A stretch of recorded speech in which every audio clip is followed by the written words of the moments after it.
New tonight on KGW News, caught in the middle of a police chase. Like, it truly went from just driving down the street to an explosion. Why a Portland woman is now suing for a crash she says never should have happened. I felt like collateral damage. Plus, I didn't even get to say goodbye to him.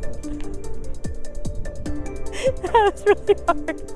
a dog owner in disbelief after an off-duty sheriff's deputy shot and killed her beloved pet. Then, well, things do seem to be a bit fluid. The latest from the Oregon doctor in the middle of an outbreak on board a cruise ship. And later, it really struck me as an injustice. the update on a local mom picked up by ICE while simply shopping for socks. But first at 11, a Portland driver who collided with a fleeing suspect is now suing the city, claiming the police who were chasing that suspect were the ones who caused the crash. We're glad you're with us tonight.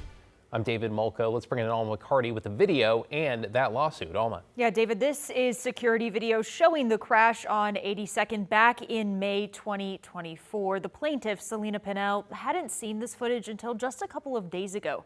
She tells me up until now she wasn't ready to watch it, calling the whole incident life-changing. Truly went from just driving down the street to an explosion. Selena Pinnell remembers all the airbags deploying and the feeling of everything going dark. I remember being very disoriented and thinking in my mind, you just died. Like, I had that thought and I couldn't believe it.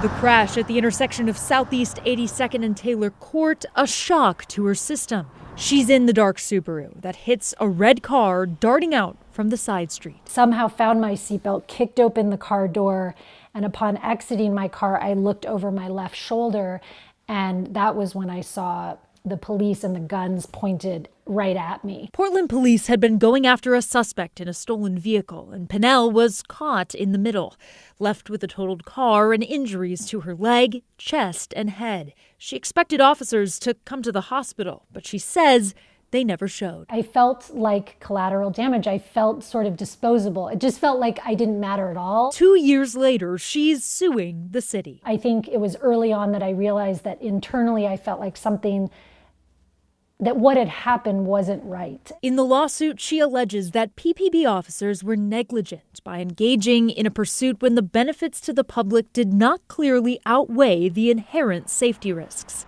Ultimately, Pinnell says she wants accountability. These are family-packed neighborhoods with tons of children running around all the time. And the idea to think that if I hadn't, been in that accident that day, that it could have gone into those neighborhoods and could have put other people at risk really hurts me. And so my son sometimes says I'm a hero because he says, Mom, you stopped something worse from happening. We reached out to both PPB and the city for comment. They told us they cannot comment on pending litigation. David. Alma McCarty with our top story tonight. Thanks, Alma.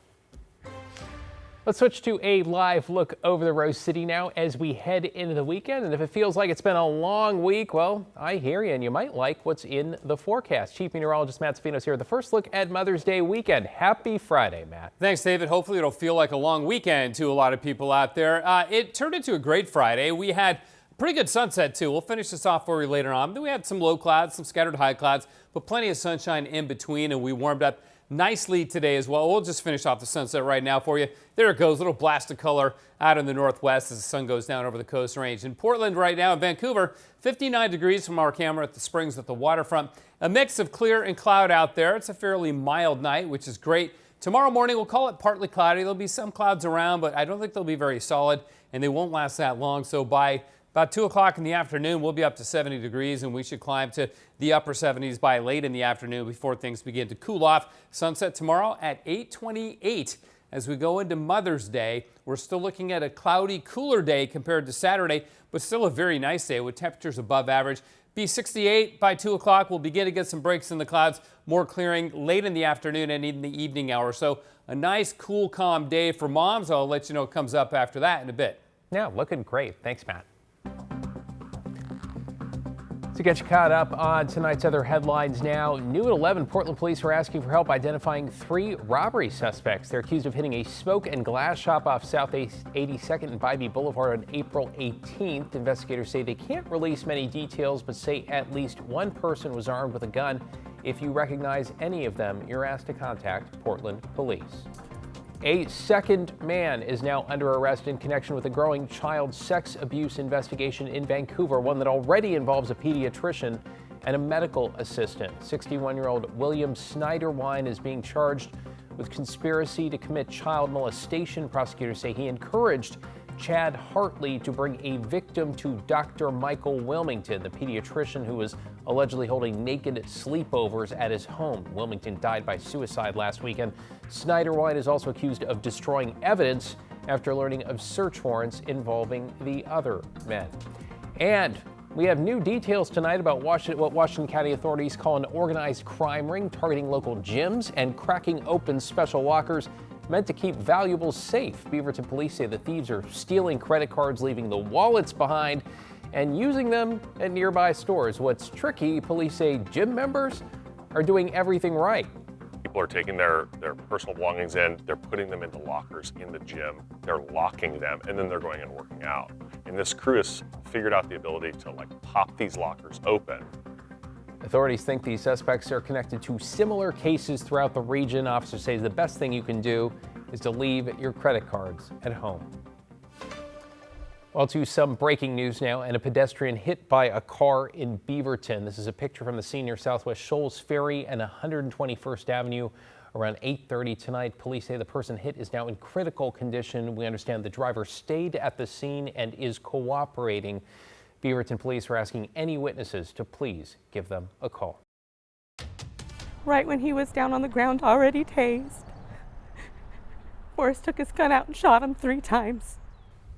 This evening, a Vancouver family has big questions after an off-duty sheriff's deputy who is also their neighbor shot and killed their German Shepherd. According to the Skamania County Sheriff's Office, the dog aggressively charged Deputy Boris Kiel-Roglo, and when the dog didn't stop after being tased, he shot the dog. But the owner says the deputy has had an issue with her dogs for years. One neighbor we spoke with says they've never had a problem. They ran up to me and they were pretty friendly. I stuck my hand out to pet him and one of them sniffed me. He drove by in his squad car looking like he was leaving the neighborhood, and he asked me if they were my dogs. I told him no, they weren't my dogs, and he goes, oh, okay. Animal Control confirmed the German Shepherd named Dodger was involved in a bite incident in 2024, and last summer they got a report of 2 dogs running and acting aggressive outside. The owner wants the deputy charged and his gun taken. Clark County Sheriff's Office was called to investigate, but says there weren't any eyewitnesses or video evidence, now calling it a civil matter. Every single day of her detention was in violation of the Constitution.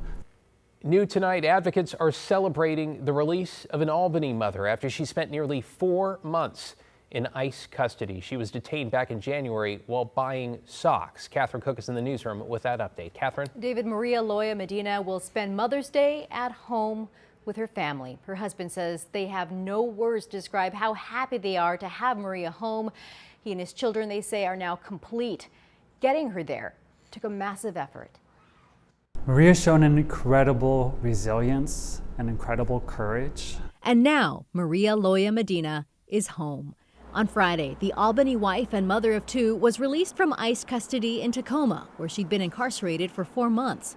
Back in January, attorneys say Maria was buying socks for her son at a sporting goods store when federal agents smashed her car windows and arrested her. Most of us don't think that going out to buy socks at the sporting goods store is this thing that puts our lives in danger. Stephen Manning is executive director of Immigration Law Lab. He says they sought due process for Maria, but only got hearings before immigration judges, not through the court system. One judge claimed Maria resisted arrest. Another called her a flight risk and kept her locked up. Manning filed a habeas corpus petition to get the case before a federal judge in Washington who criticized the previous hearings. That hearing, the judge in the decision yesterday said that hearing was unconstitutional. It did not comply with the minimal standards of due process of the Fifth Amendment. and he ordered her immediate release. It did not feel right. It did not feel just. It did not feel fair. Congresswoman Suzanne Bonamici first learned about the case through Maria's sister-in-law at a town hall in Forest Grove. She shared how Maria's kids were struggling and caring for their father after he had heart surgery, all while Maria was in custody. Bonamici alerted Immigration Law Lab, and together they fought to free Maria. Maria never should have been incarcerated at ICE. In fact, when we were touring on the day I met Maria, they were showing me, this is the part of the facility for people with no criminal record. And I said, well, if they have no criminal record, why are you incarcerating them? They didn't have a good answer for that. In a statement, DHS told KGW that Maria, a citizen of Mexico, was, quote, previously removed from the U.S. She chose to commit a felony and illegally re-enter the U.S. at an unknown location and date. She has received full due process. Her case is not over, and I wish her the very best. She's in good hands with Immigration Law Lab, but we really need to fix the system in this country so that people like Maria are never, ever incarcerated like that again. The judge ordered Maria Eloy Medina's release at 5 p.m. on Thursday, but attorneys noted ICE didn't comply with the order until Friday morning, a point of frustration for them. In response, ICE said they released Medina in accordance with all safe release directives as soon as it was notified to do so. David. Catherine Cook with the follow-up tonight. Thanks, Catherine.